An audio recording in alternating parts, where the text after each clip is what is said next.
미팅을 시작하겠습니다. 투자전략 인사이드 김병현 연구원 발표해주세요. 네, 코로나 바이러스 때문에 이제 뭐 해외여행도 못 가시는 것 같은데요. 주식시장 입장에서는 공포감을 선반영한 다음에 V자로 반등을 했습니다. 뭐 중국 성장률 1분기 둔화보다는 뭐 대규모 부양책이 나온다라는 기대감이 좀 있었고요. 1차 무역 합의에 대한 원활한 이행이 나타난다는 것에 초점을 맞췄습니다. 뭐 급등에 따른 숨고르기는 존재하겠지만 우상향 흐름은 지속될 거라고 보고 있는데, 지금 주식시장 상승 캐탈리스트는 페드가 유동성 살포하는 거하고 그 가운데 미국 제조업 개선, 여기에다가 이제 부양책이 더해졌기 때문에 좀 쉬더라도 우상향으로 가고 있는 것 같습니다. 이렇게 미국 경기 중심으로 계속적으로 개선세가 나타난다라고 판단을 한다면 주도주는 여전히 TMT라고 생각을 하고 있습니다. 2020년이 이게 패러다임이 변화하는 해냐, 뭐 어떤 것이 바뀌느냐, 아니면 계속적으로 금융위기 이후에 지속되었던 글로벌 TMT의 패러다임이 연속되는 해냐라고 보면 연속이 되는 거의 끝자락에 있다라고 이제 판단을 하고 있는 이런 상황들입니다. 나눠드린 자료 페이지를 좀 넘기셔서 4페이지 그림 4번을 보시면, 저희가 작년에 올해를 바라보면서 특히나 이제 뭐 반도체나 이런 디램 이런 것들을 볼 때 결국에는 뭐 이런 서버 디램에 대한 정상화 과정이 나타날 것이다 라는 게 기본 주요 가정이었고요. 거기에다가 덧붙여지는 게 뭐 예를 들어서 뭐 PC 교체 수요 증가, 중국의 5G 인프라 투자 확대, 이런 것들이 추가적으로 애드업이 된다, 이렇게 말씀을 드렸었고, 그런 기대가 있었는데 이런 부분들이 계속 정상화되고 있고요. 그 아래 페이지 그림 5번을 보시면 최근에 뭐 실적 발표에서도 보셨지만 아마존과 마이크로소프트의 데이터 센터 경쟁이 재시작되면서 서버단에서 계속적으로 수요가 회복되고 있는 이런 상황들입니다. 일각에서는 중국의 정부 부양책에 대한 기대가 나타나고 있기 때문에 소재산업재에 대한 반등을 기대하는 이런 모습도 높습니다. 다만 이제 이러한 것들이 반등이지 주도주가 바뀌는 것은 아니다 라고 판단을 하고 있고요. 결국에는 밸류 정상화 정도로의 접근이 바람직하다라고 판단을 하고 있는 상황들입니다. 그림 6번과 7번을 보시면 이런 모습들을 보실 수가 있을 것 같은데요. 같은 시크리컬 안에서도 과거에도 반도체 장비나 이런 것들은 같은 이런 궤적을 나타내는 반면에 이런 소재나 이런 쪽은 선행지수가 상승하는 과정에서도 EPS나 주가가 잠깐 반등했다가 제자리를 찾아가는 이런 과정들이 나타났었다라고 보고 있습니다. 물론 부양책에서도 이런 전통산업, 뭐 인프라 투자 이런 것들이 나타날 수 있겠습니다. 다만 이 기회에 지연됐던 중국의 하이테크 투자 확대도 지속할 가능성이 높기 때문에 중국 IT 관련 모멘텀을 더 기대할 만하다라고 판단하고 있습니다. 뭐 아무래도 과잉 유후 설비에 대한 부담이 가격 상승을 제한하는 요인이 될 수 있을 거다라고 이제 보실 수가 있을 것 같습니다. 뭐 일부 투자자들은 뭐 질문을 주시는 게, 이미 뭐 이런 삼성전자나 다른 반도체 비중이 높기 때문에 다른 플러스 알파를 이제 기대하는 분들도 좀 있는 것 같고요. 여기에다가 뭐 패시브 쪽에서 삼성전자 캡 30% 씌우는 거, 그리고 5G 핸드폰 수요가 기대 이하라는 이런 우려도 좀 뭐 말씀하시는 이런 분들도 있겠지만, 오히려 뭐 이런 최근의 사태가 나타나면서 어닝 측면에서는 삼성전자를 비롯한 반도체에 대한 이익 가시성이 좀 더 높아지는 이런 모습들을 보이고 있습니다. 1월 초에 우리가 기억을 할 수 있었던 게, 이런 사태가 나타나면서 오히려 이런 쪽으로 IT 쪽으로 좀 더 쏠림이 나타났었다라는 점을 감안한다면 저희가 봤을 때는 반도체로의 쏠림이 좀 더 나타날 수 있겠다라고 볼 수 있을 것 같고요. 단순하게 봐서 최근에 이제 반도체 스팟 가격과 고정가가 올라가는 모습들을 보이고 있는데, 반도체 가격 상승기에는 오히려 비중 확대를 그냥 유지한다는 이런 단순함도 좀 필요할 것 같습니다. 전반적으로 결론 말씀드리면, 반도체 등 IT를 중심으로 미디어 엔터, 인터넷 게임 같은 TMT가 주도력을 여전히 유지하는 가운데, 뭐 2차 전지, 전기차, OLED 의료기기, 주총 이슈 이런 것들이 이슈나 테마가 순환매하는 이런 장세로 컨셉을 잡으시는 것이 좋겠다라고 판단합니다. 이상입니다. 네, 자료가 많아서 발표는 짧게 좀 부탁드리겠고요. 매크로 분석 김한 위원 발표해주세요. 예, 주말에 이제 미국 고용 지표 나왔고요. 전체 헤드라인 고용은 22.5만 명으로 전월에 15만 명 대비 큰 폭으로 개선이 됐습니다. 세부적으로는 이제 서비스업 고용이 견조했고요. 반대로 이제 제조업 고용은 전월 대비 1.2만 명 정도 감소를 했는데, 예, 보잉 사태의 영향이 조금 더 컸었다라고 좀 판단을 하고 있습니다. 여기서 좀 눈여겨봐야 할 지표가 이제 실업률이다라고 저희는 계속 말씀드리는데, 이런 실업률이 이제 저점 찍고 올라갈 때 좀 경기 둔화에 대한 우려들이 좀 불거질 수 있다라고 좀 말씀드린 바가 많습니다. 다만 이제 이번 실업률은 3.6%로 전월 대비 0.1%포인트 올라가긴 했었는데요. 전체적으로 이제 고용 호조세가 좀 이어지고 있고 노동 참가율도 좀 개선이 되고 있다라는 점에서 어떤 경기 둔화에 대한 우려의 시그널보다는 어떤 고용 시장의 질적인 개선세가 좀 지속되고 있다라고 좀 해석하는 것들이 합당하지 않겠나라고 좀 보고 있습니다. 이와 더불어서 이제 임금 상승률 자체는 소폭 좀 개선되는 모습들이 나타났지만 안정적인 고용 개선세가 좀 이어지고 있고 낮은 실업률을 좀 감안해 보면 미국 경기에 이제 골디락스 국면들이 좀 이어지고 있겠다라고 좀 보고 있습니다. 지난 금요일날 미국 주가는 좀 부진한 모습들을 나타냈는데 이런 것들은 이제 고용에 대한 우려들보다는 어떤 코로나 바이러스의 확산에 따른 우려들로 좀 더 반영이 됐었다라고 좀 해석이 되고 있고요. 오히려 이제 향후에는 이제 중국에 대한 관세율을 좀 낮췄었고, 그리고 중국도 대미국 수입 관세율을 낮추는 이런, 점들을 좀 감안해보면 무역 갈등이 좀 완화되면서 향후에 이제 경기 회복세들이 좀 더 이어지지 않겠나라고 좀 보고 있습니다. 이상입니다. 이어서 채권 전략 강승원 연구원. 예, 미국 증시만 놓고 보면, 지난주 한 주 만에 코로나 바이러스에 대한 두려움이 많이 사라진 것 같은데요. 지난 주중에 미국 증시 대체 신고가를 경신을 했는데, 미국 10년 금리 흐름을 좀 말씀을 드리면 1.80대에서 떨어져서 1.50까지 내려갔다가 기준금리 중간값 1.65대에서는 다시 하락을 하는 모습입니다. 결국 지금 미국 10년 국채금리가 미국 기준금리보다 낮은 상황이 이어지고 있는데요. 이런 상황들에 대해서 좀 숫자로 좀 말씀을 드리면 채권 시장에서 어떤 생각을 하고 있는 거냐면 저희가 지난달에 IMF에서 중국 경제 성장률을 5.8에서 6.0으로 올리면서 글로벌 성장률을 3.4에서 3.3으로 낮췄습니다. 그런데 이게 코로나 바이러스 사태 전이니까 채권 시장의 입장에서 어떤 거냐면 그러면 중국 성장률을 다시 낮추면 글로벌 성장률을 더 낮추겠다.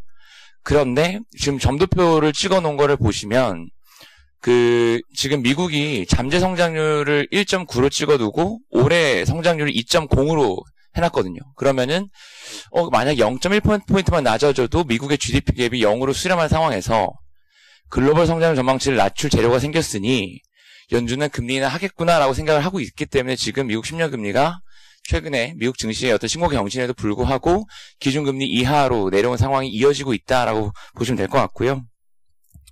그래서 저희는 여전히 2분기 중에 연준의 유동성 축소 국면에서 금리 인하의 계기가 마련될 거라는 기존 생각 유지하고 있고, 저희가 원래 올해 금리 인하 보는 것이 좀 소수 의견이었는데, 시장에서는 이미 올해 한 차례 이상 금리 인하를 보는 확률이 90% 이상 올라왔다는 거 말씀을 좀 드리겠습니다. 그래서 저희가 위험전 선호 환경이 이어지겠지만, 미국채 금리의 고점 낮아졌다. 이전 고점 1.90까지 올라갈 개연성은 너무 적다라는 생각이 들고요. 기준금리 이상에서는 여전히 분할 매수에 나은 환경이다라는 말씀드리겠습니다. 이상입니다. 이어서 글로벌 소버린입니다. 네, 지난주 코로나 바이러스 감염으로 급락했던 투자 심리가 지난주부터 점차 회복되면서 선질채권 약세 보였는데요. 일단 확진자 여전히 전 세계로 확산되고 사망자 증가하고 있는데 국가별로 경기 부양책이죠. 재정과 통화 정책에 대한 기대감으로 지금 우려가 완화되고 있다고 보여집니다. 그런데 아직 가닥이 잡히지 않았기 때문에 중국하고 글로벌 경제에 미칠 영향이 지금 아직 가늠하기 어렵고, 지난주 금요일 날 미국 시장에서 상당히 흔들린 것처럼 2차 충격 가능성 배제하기 어렵기 때문에 선진국 채권 금리는 당분간 급등락 계속 할 걸로 보입니다. 반면 신흥국은 약세를 보였던 환율이 안정을 찾고 글로벌 경기 둔화 우려로 금리 인하가 지금 계속 브라질, 러시아, 필리핀, 태국 중 계속 이어지고 있기 때문에 오히려 강세를 보이고 있어서 저희 탑픽인 멕시코 쪽, 페멕스 쪽 계속 추천을 드리고 있습니다. 이상입니다. 이어서 글로벌 대체 투자 김영근 연구원. 네. 글로벌 리츠 말씀드리면은 최근에 신종 코로나 바이러스 때문에 글로벌 리츠는 다른 자산군 대비해서 변동폭이 좀 낮았습니다. 조금 상승하고 조금 내려가고, 그래서 큰 변동성은 없었고요. 최근에 또 다시 뭐 위험 자산 선호 현상이 다시 짙어지면서 최근에 미국 리테일이나 호텔 이런 부분이 연초 대비 되게 안 좋은 성과를 가지고 있는데 최근에 또 급등세를 보이고 있습니다. 최근에 뭐 미국의 리테일을 좀 말씀드리자면은 몰리츠 사이먼이라는 회사가 굉장히 큽니다. 굉장히 큰데 Forever 21이라는 회사가 파산하면서 그게 몰에 한 100개의 점포를 가지고 있어서 그 자체를 인수하는 형태를 보이고 있습니다. 과거에도 2016년에 뭐 에어포스테일이라는 회사도 그 의류 회사입니다. 그래서 매장을 많이 갖고 있는 회사가 나가게 되면은 임대차가 문제가 생기기 때문에 그걸 인수를 하는 이슈가 있습니다. 결과적으로 얘기하면은 몰리치 자체가 오프라인 매장 자체가 안 좋다라는 시그널을 보여주는 거고요. 그래서 최근에 우리는 산업용이나 그리고 혼합형을 비중을 확대를 해서 지금 최근에 벤치마킹 10%포인트를 앞서고 있다. 이렇게 말씀드리겠습니다. 이상입니다.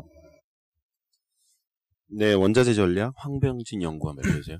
네, 신종 코로나 바이러스 확산에 대응하기 위해서 중국 당국의 경기 부양 기대가 높아지면서 다시 위험자산 랠리 자체가 좀 재개가 되고 있는데, 하지만 동기간의 대표 안전자산으로 분류되는 금 가격의 경우에는 조정이 될 때마다 투자자들이 조정시 매수를 유입을 하면서 저점을 계속 높여가고 있는 양상들이 나타나고 있습니다. 그럼 위험자산 랠리 속에서도 금 가격이 계속 상승을 하는 이유가 뭘까라는 부분에서 봐주시면, 궁극적으로는 금 가격은 통화정책 완화 기조가 지속되는 한 금 가격 강세는 계속 지속이 될 거다라고 좀 보고 있는 이제 당사의 뷰인데요. 결국은 이제 시장에서도 단기적으로 그런 경기 부양 정책에 의해서 그런 위험자산 랠리가 좀 지속이 될 수도 있다라고 보긴 하지만 결국은 저금리 기조 자체가 계속 지속이 될 수밖에 없다라고 하는 전제 조건 때문에 그렇다라고 일단 보고 있습니다. 뭐 이렇게 보면 저희가 페이지 6페이지, 11페이지 본문에서 봐주시면 특히 8페이지와 9페이지에서는 최근 결국은 저금리 기조가 지속이 되게 되면 그런 마이너스 채권보다는 제로금리라고 하는 무이자 자산인 금의 투자 매력 자체가 계속 좀 부각이 될 가능성이 크고요. 글로벌 중앙은행의 경우에도 10년 연속 그런 금 시장 내에서는 매수 주체로 좀 대응을 하면서 결국은 그런 시장의 불확실성에 대응하기 위한 금 매수를 계속 지속을 하고 있다라고 좀 보고 있습니다.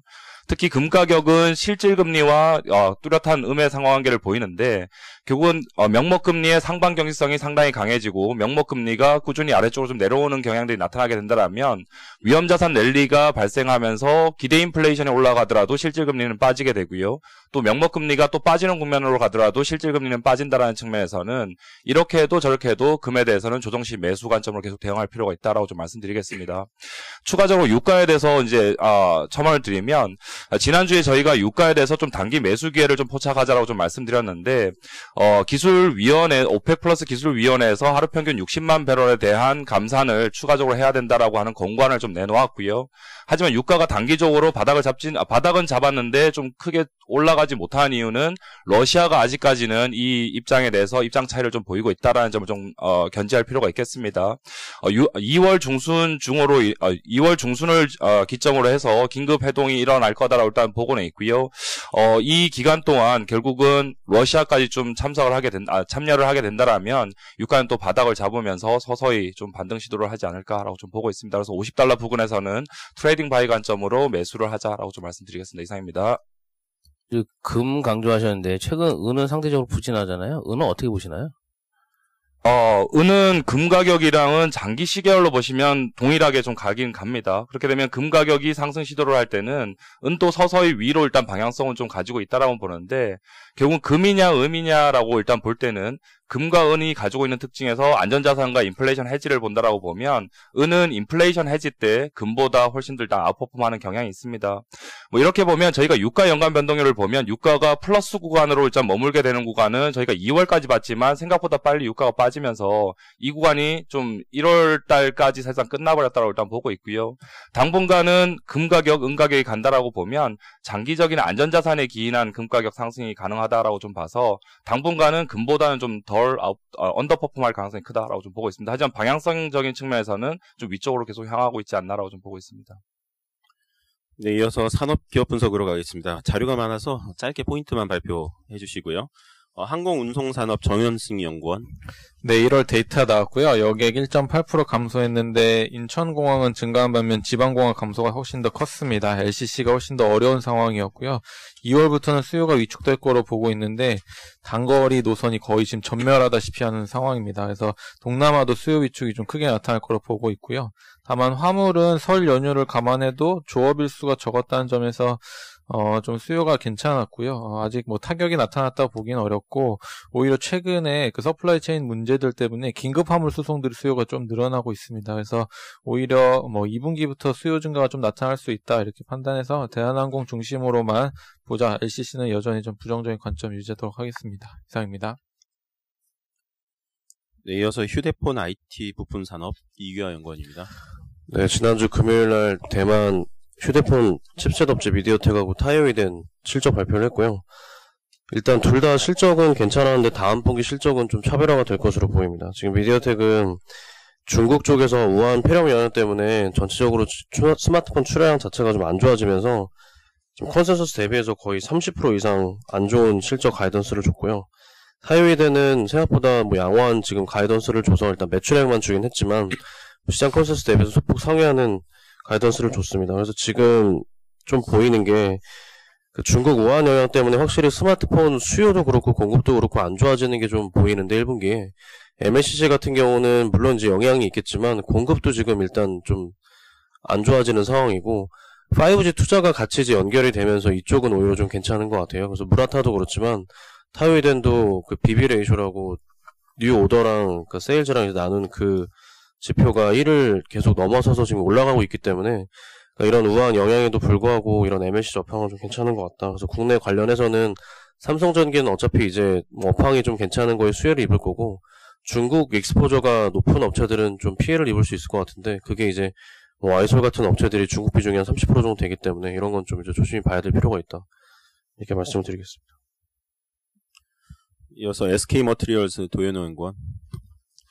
예, SK머티리얼즈 실적 나와서 자료를 작성했습니다. 저희가 홀드 의견 유지하고 있는 회사고요. 이렇게 별로 이렇게 긍정적으로 보고 있지 않은 회사입니다. 목표 주가 19만 5천 원에서 18만 5천 원으로 하향했고 하향 근거는 실적 추정치 좀 내렸기 때문에 그렇습니다. 최근에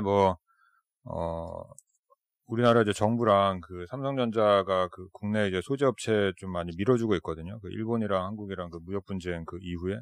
그런데도 불구하고 실적이 그렇게 잘 나오지 않으니까 주가가 좀 부진하다 이렇게 보시면 될 것 같고 4분기 실적은 영업이익 500억 나왔는데 컨센서스가 거의 500억대 후반이었기 때문에 이거 좀 많이 하회를 했습니다. 이유는 작년 3분기 이후부터 고객사 삼성전자, 하이닉스 같은 고객사들이 낸드 중심으로 감산 시행했고요. 그리고 D램도 캐파를 안 늘렸기 때문에 소재업체 실제 실적이 이렇게 안 좋게 나온다 이렇게 생각을 하고 있습니다.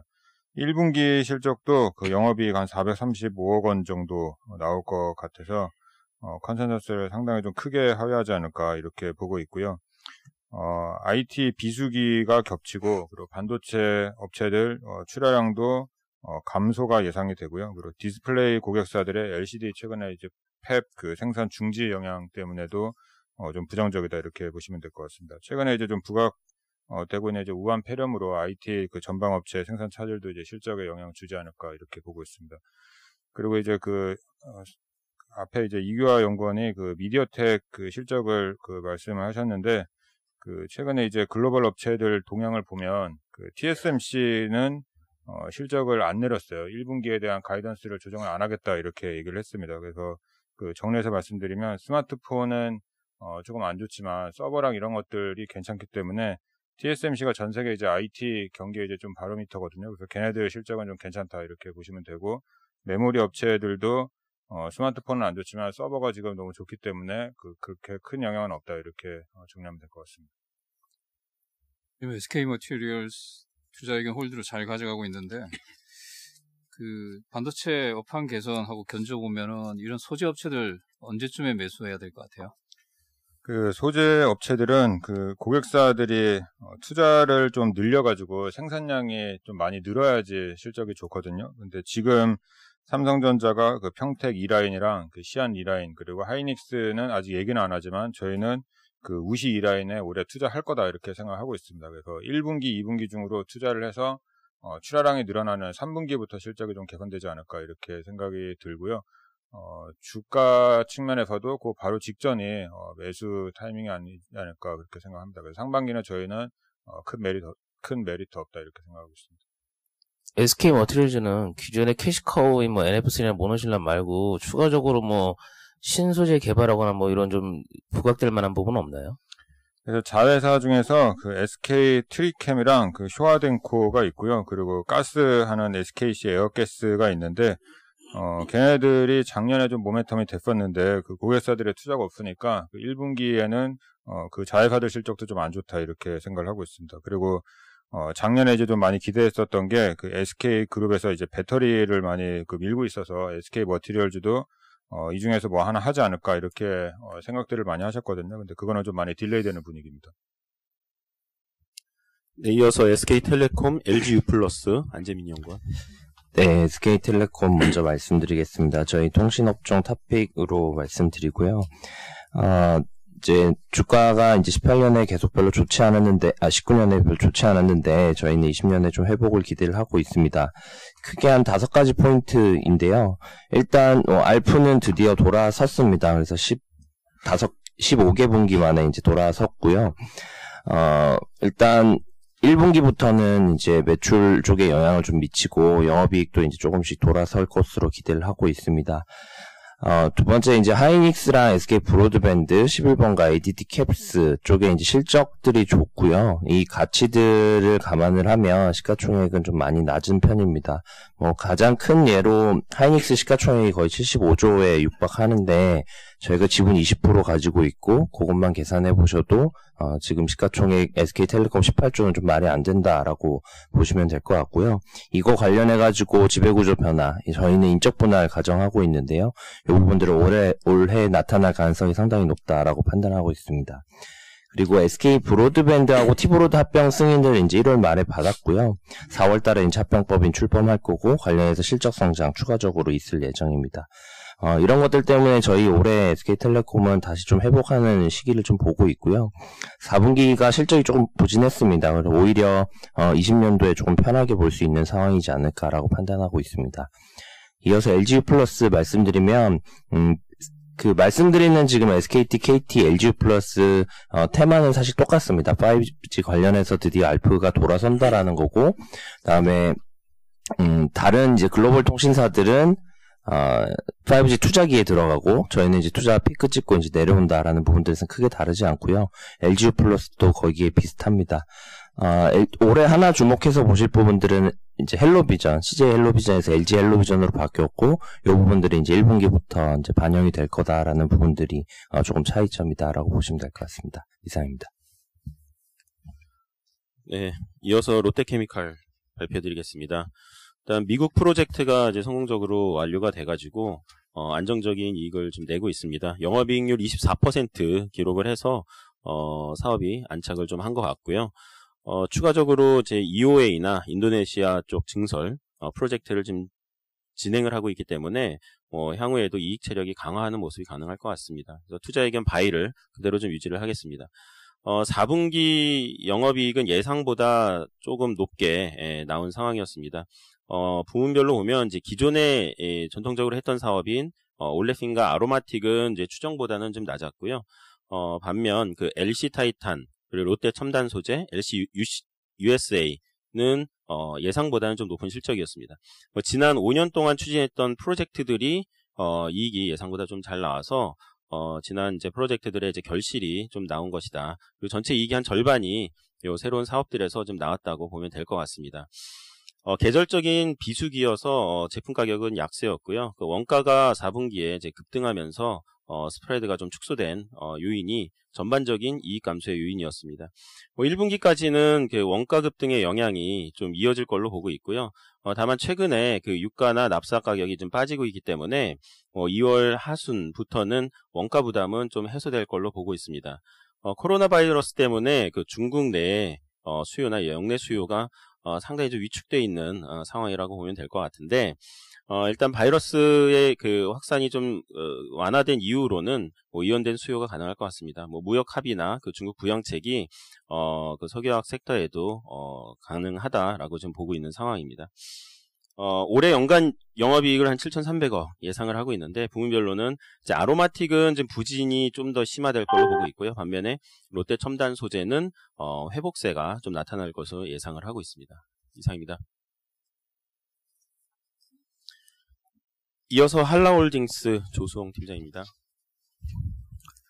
예, 한라홀딩스 말씀드리겠습니다. 지금 4분기 실적이 좀 부진했는데 일단 만도의 실적 부진 그리고 만도 헬라의 수익성 하락 같은 자동차 부분에서 좀 우려 요인이 있었고요. 다만 이제 비자동차 쪽이 좋은데요. 저수익 사업 정리하면서 자체 사업부의 수익성 개선 추세가 이어지고 있고요. 그다음에 양호한 수주 실적 기반으로 주 한라도 영업 정상화되고 있고요. 이제 JJ 한라도 흑자 전환에 성공을 하면서 전반적으로 이제 우려에 대한 완충 요인이 나타나고 있다라고 보시면 될 것 같습니다. 주당 배당금은 지난해와 동일한 2,000원이고요. 지금 현재 주가 기준 시가 배당률이 4.9%이기 때문에 투자 전략은 이제 배당 수익률 확보하고 장기적으로 이제 자산 유동화 가능성을 기다리는 이 부분이 이제 가장 기본적인 투자 전략이라고 말씀드릴 수 있겠습니다. 이상입니다. 네, 스팟 코멘트 우리금융지주 조봉람 연구원입니다. 네, 우리금융 4분기 실적 발표했는데요. 결과를 보면 타은행들과 크게 다르지 않은 내용이었습니다. 즉 핵심이 이자 이익과 수수료 이익의 합한 부분은 기대치를 하회한 반면에 효율성과 관리 지표는 개선세를 보였습니다. 대출 성장 동력은 타사들과 비슷하게 SME와 주택자금대출이 2019년에 메인 동력이었고요. 마진은 여전히 하락세를 유지했습니다. 반면에 타은행들과 다른 점도 있었습니다. 일회성 요인이 좀 더 많았고요. 이 많은 부분 때문에 사실 어닝스 이 스윙이 상당히 컸던 부분이 특이 요인이었습니다. 그리고 배당 성향이 27%로 발표됐는데요. 2018년 배당 성향이 22%였던 거를 감안하면 상당히 많이 올랐다고 저희가 판단합니다. 하지만 2020년에 M&A 추진 계획 등을 감안했을 때는 이 배당 성향이 유지 혹은 상향이 가능할지 그 부분은 좀 의문입니다. 2020년에 우리금융의 M&A 플랜은 아직 정확하게 발표된 것은 없지만 비은행 쪽 강화는 계속되는 것으로 이 부분에서 가장 저희가 이제 우려되는 사항은 첫 번째는 M&A 타겟을 할 만한 회사가 많지 않다. 그래서 의미 있는 M&A가 정말 이루어질지, 그래서 금융지주라는 이 구성 자체가 얼만큼 의미 있게 이루어질지가 의문이고요. 현재는 거의 우리 은행이라고 봐도 될 정도로 은행 비중이 상당히 큰 금융지주사입니다. 한 가지 저희가 확인한 부분은 최근에 DLF 이슈 때문에 기관 경고를 받아서 혹시 2020년에 M&A를 진행할 수 없는 것 아니냐, 즉 대주주 적격성 심사에서 상당히 많은 그 마이너스 점수를 받거나 통과를 못하는 거 아니냐라는 우려가 있었는데 그 부분은 회사랑 확인해 보니 기관 경고는 지주사가 아닌 은행에만 내려졌기 때문에 사실 지주사의 M&A에는 영향이 제한적이다라는 부분을 확인했고요. 다만 처음에 말씀드린 것처럼 M&A 대상이 만만치 않다는 부분이 저희의 우려사항입니다. 투자 의견 홀드 유지합니다. 이상입니다. 네, 이어서 한미약품 스팟 코멘트 구한성 연구원. 예, 한미약품 시장 기대치 대비 영업이익이 한 20% 이상 잘 나왔고요. 기술력 감소에도 불구하고 계량신약 주요 품목 매출 성장하면서 믹스 개선 효과로 보고 있습니다. 자회사 북경암미랑 정밀화학도 꾸준히 흑자 내주고 있어서요. 당분간 이런 실적 기조 유지된다라고 보고 투자 의견 바이 목표 주가 34만원 유지합니다. 이상입니다. 네, 해외 주식 소프트뱅크 그룹 박주선 연구원. 네, 엘리엇이 소프트뱅크 그룹의 지분을 3%가량 확보했다는 보도 이후에 지난 금요일에 소프트뱅크 그룹의 주가가 한 7% 정도 상승했습니다. 엘리엇은 이번 지분 확보와 관련해서 소프트뱅크 그룹이 전 세계에서 가장 저평가받고 있는 기업이라고 언급을 했고요. 주주 제한을 3가지 정도 한다라고 밝혔습니다. 자사주 매입과 사회이사의 증언, 그리고 비전 펀드의 정보 공개 확대, 이렇게 3가지인데, 첫 번째와 두 번째 제안 같은 경우에는 이미 소프트뱅크 그룹이 진행을 하고 있는 내용이어서 다소 형식적인 내용이라고 보고 있고, 세 번째 이제 비전 펀드에 관한 투명성 제고가 가장 중요한 포인트입니다. 6페이지 그림 9번을 보시면 그 소프트뱅크 그룹의 시가총액과 투자회사들의 이제 지분율을 감안한 합산 시가총액 추이를 보게 되면 지난해 8월이랑 9월부터 이 디커플링이 발생을 하게 되는데요. 결국 이때 당시에 이제 위워크나 이런 투자 기업들에 대한 과대 가치 산정 우려 이런 것들이 불거지면서 그 소프트뱅크 그룹이 참 주가가 잘 가지 못했던 경험이 있습니다. 그래서 엘리엇이 이번에 주장하는 거는 투명성 제고를 통해서 이러한 갭을 좀 메워보자라는 주장을 하고 있고요. 지금 소프트뱅크 그룹의 시가총액은 한 10.5조 엔 정도 되고 있는데 이게 저평가받고 있어서 손정희 회장은 지금 본인의 회사의 적정한 시가총액이 한 25조 엔이다라고 주장을 하고 있습니다. 이번에 엘리엇의 이러한 행동은 경영권에는 어떤 위협을 좀 가하기는 어렵겠지만 소프트뱅크 그룹의 기업 가치 향상에 대한 논의의 범위를 좀 확장시켰다라는 데 의의가 있다라고 생각을 하고 있고, 결국 이제 손정희 회장의 생각에 엘리엇이 동조한 그림이라는 점에서 점진적으로 이제 기업 가치 향상과 이로 인한 주가 상승이 기대된다라고 좀 보고 있습니다. 이상입니다. 이상으로 2월 10일 모닝 미팅을 마치겠습니다.